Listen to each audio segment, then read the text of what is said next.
Hello मेरे प्यारे बच्चों, आज अपन कर रहे हैं क्लास 7 साइंस का chapter number 1 nutrition in plants का एक्सरसाइज सॉल्यूशन। बच्चों, कैसे क्वेश्चंस हैं, उनके कैसे आंसर आपको लिखने हैं, हर एक कॉन्सेप्ट को मैं यहाँ पर आपको लाइन बाय लाइन क्लियर करूँगी। तो चलो शुरुआत करते हैं। सबसे पहला क्वेश्चन है, why do organisms need to take food. तो ये सबसे पहले आप अपने दिल से पूछो कि आप खाना क्यों खाते हो। आपको पता है अगर आप एक दिन भी उपवास रख लोगे तो बैंड बज जाएगी, क्योंकि हमारे अंदर ताकत नहीं रहेगी, शक्ति नहीं रहेगी, इसीलिए हम कंटिन्यूसली कुछ ना कुछ खाते रहते हैं।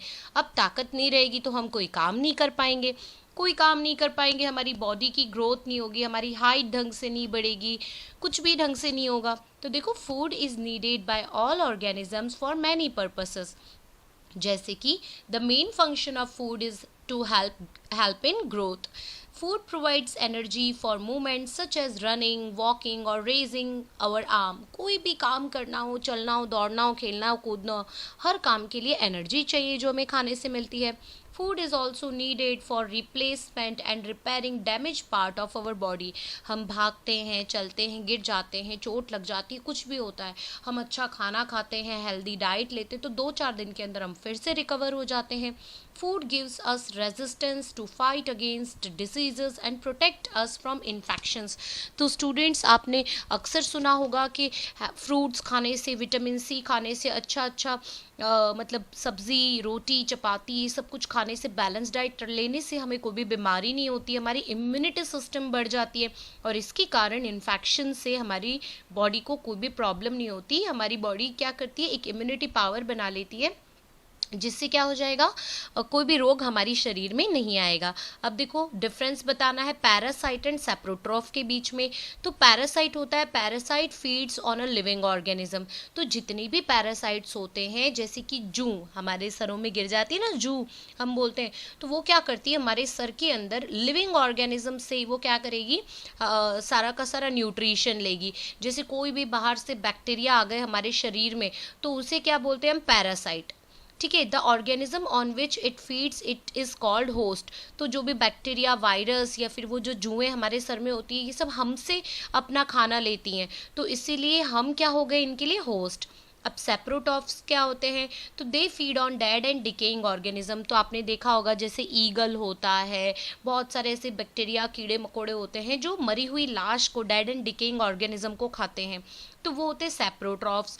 दे do not feed on a living organism, वो हमेशा मरे हुए जानवर को ही खाते हैं। फिर देखो, how would you test the presence of starch in leaves.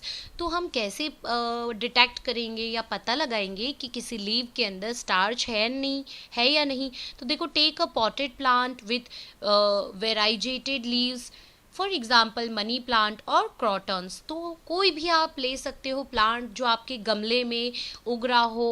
अब उसको क्या करो, keep the plant in dark room for 3 days so that all the starch gets used up. अब आपको पता है स्टार्च, कार्बोहाइड्रेट जो भी होता है वो प्लांट्स फोटोसिंथेसिस करके बनाते हैं और उसको स्टोर करके रखते हैं, वो एक तरीके से उससे एनर्जी लेते हैं।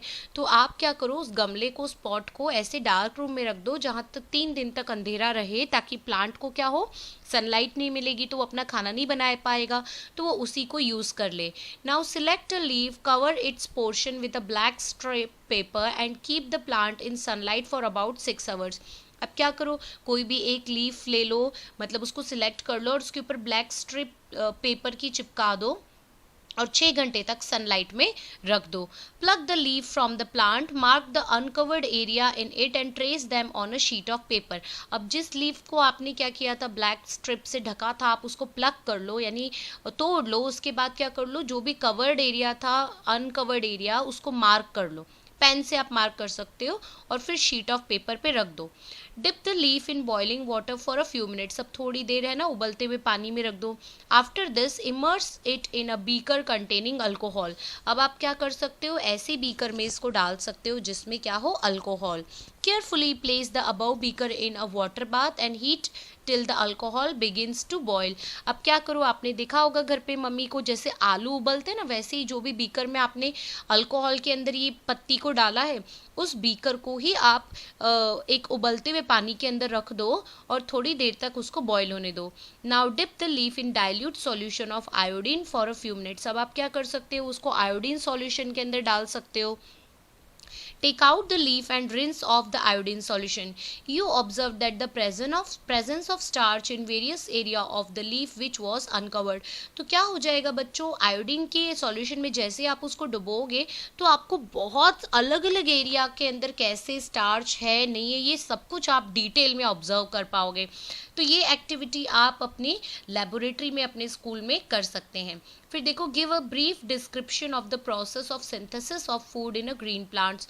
तो किस तरीके से सिंथेसिस का मतलब होता है बनाना, कैसे प्लांट्स अपने फूड को खुद बनाते हैं। तो देखो, leaves are the food factories of plant, या फिर हम बोल सकते हैं किचन ऑफ द प्लांट, क्योंकि वहाँ पे खाना बनता है। The synthesis of food in plants occurs in leaves. Therefore, all the raw materials, water, carbon dioxide and sunlight, तो ये तीनों क्या है, कच्चा सामान, रॉ मटेरियल। जैसे हम सब्जी बनाते हैं तो आलू प्याज ये सब रॉ मटेरियल है ना, उसी तरह से वाटर, कार्बन डाइऑक्साइड और सनलाइट की ज़रूरत पड़ती है। स्टूडेंट्स, ये सब कुछ मैंने अपने लेक्चर्स के दौरान समझा रखा है। अगर आपने मेरे लेक्चर्स नहीं देखे तो आप प्लेलिस्ट में जाके क्लास 7 के सारे साइंस के लेक्चर्स देख सकते हैं। साइंस के, इंग्लिश, एसएस, मैथ्स के भी बना रखे हैं। तो देखो, वाटर, कार्बन डाइऑक्साइड, सनलाइट, इन सब की ज़रूरत पड़ती है। Much reach there. Water and minerals are transported to the leaves by the vessels which rise like pipes throughout the root। अब पानी कहाँ से मिलता है, ज़मीन में से, रूट्स नीचे से पानी लेकर आते हैं ऊपर तक। The stem, the branches and the leaves, इन सभी को पानी देते हैं। The leaves have a green pigment called chlorophyll. तो ये बहुत ही इंपॉर्टेंट है, क्लोरोफिल होता है तभी क्या होगा, फोटोसिंथेसिस हो सकेगा बच्चों। which helps leaves to capture the energy of sunlight। और ये क्लोरोफिल जिस प्लांट में होता है वही अपना खाना खुद बना सकता है। जैसे मशरूम के अंदर ग्रीन पिगमेंट नहीं होता तो वो अपना खाना खुद नहीं बनाता है। तो इस तरीके से तो ये क्या करेगा, सनलाइट को कैप्चर कर लेगा यानी पकड़ लेगा। The energy is use to synthesize prepare food from carbon dioxide and water. तो कार्बन डाइऑक्साइड प्लस वाटर बहुत ही इंपॉर्टेंट रिएक्शन है, आपको याद रखनी है। किसके प्रेजेंस में, सनलाइट की प्रेजेंस में, क्लोरोफिल के साथ में कार्बोहाइड्रेट यानी ग्लूकोज बनाएगा। ग्लूकोज से क्या होगी, प्लांट को एनर्जी मिलेगी, एंड ऑक्सीजन। तो ये मोस्ट इंपॉर्टेंट क्वेश्चन था। अब देखो, show with the help of sketch that the plants are the ultimate source of food.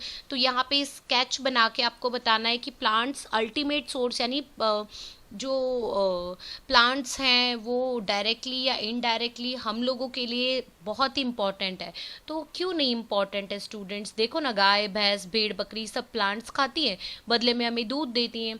दूध से हम लोग मिल्क प्रोडक्ट्स बनाते हैं, दही, बटर, मक्खन, आइसक्रीम्स, पनीर, चीज़, ये सब कुछ हम दूध से बनाते हैं।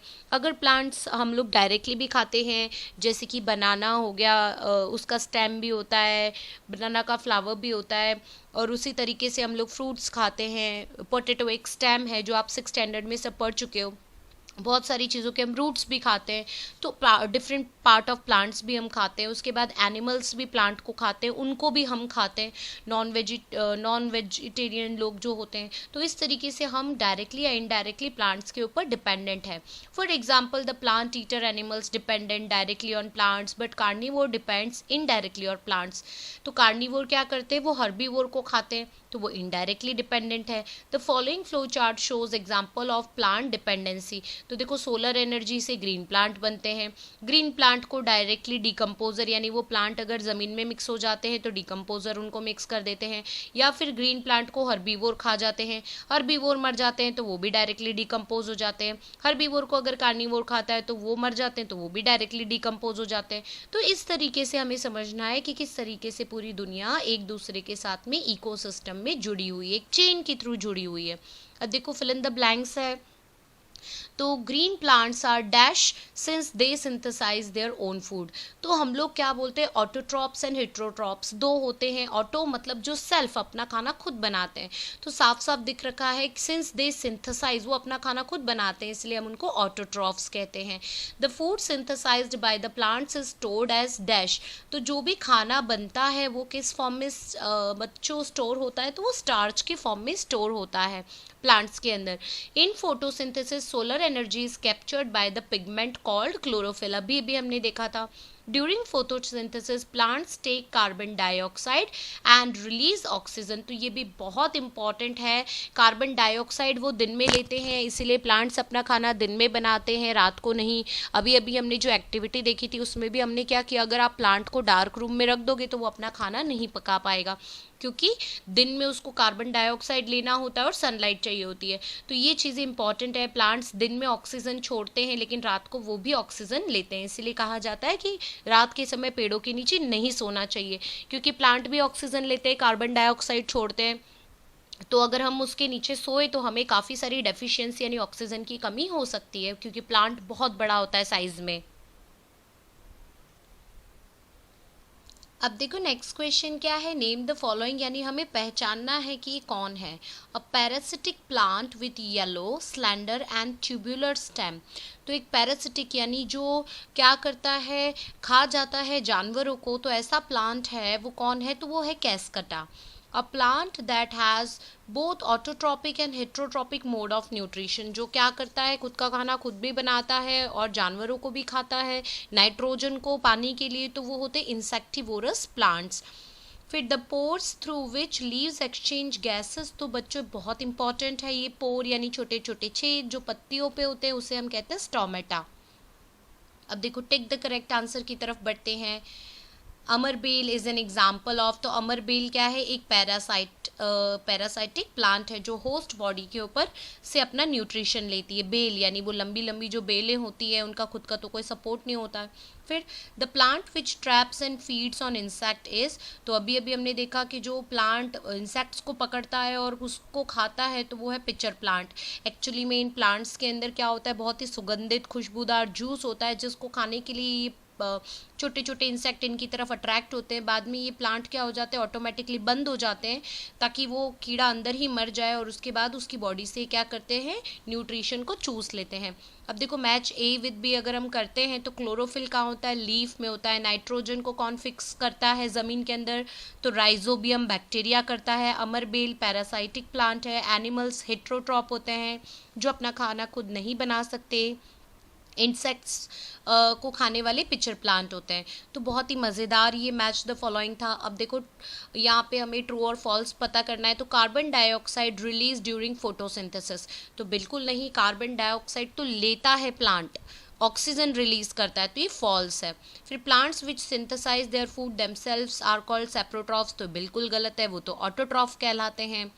The product of photosynthesis is not a protein. तो बिल्कुल सही बात है, क्योंकि फोटोसिंथेसिस का जो प्रोडक्ट होता है वो होता है ग्लूकोज, जिसे हम कार्बोहाइड्रेट भी कहते हैं। Solar energy is converted into chemical energy during photosynthesis. तो ये बिल्कुल सही है, सोलर एनर्जी को लेता है प्लांट और फिर क्या करता है, अपना खाना बनाता है, केमिकल रिएक्शन करता है। तो ये बिल्कुल सही है। अब देखो choose the correct option from the following. Which part of the plant takes in carbon dioxide from the air photosynthesis. तो स्टोमेटा। अभी अभी हमने ऊपर देखा कि स्टोमेटा ही वो छेद होते हैं, छोटे छोटे पोर्स, जहाँ पे गैसेस का एक्सचेंज होता है। कार्बन डाइऑक्साइड लिया जाता है दिन में, ऑक्सीजन छोड़ा जाता है। फिर choose the correct option from the following. Plants take carbon dioxide from the atmosphere mainly through. तो वो कहाँ से लेते हैं, अपने लीव्स में से हमेशा, ठीक है, क्योंकि लीव्स में ही होते हैं उनके स्टोमेटा। तो स्टूडेंट्स इस तरीके से हमारा ये चैप्टर यहाँ पे फिनिश होता है। इसकी एक्सरसाइज मैंने लाइन बाय लाइन आपको एक्सप्लेन किया। आई होप आपको सब कुछ बहुत अच्छे से समझ में आ गया होगा। Please like share and subscribe your favourite channel knowledge is wisdom.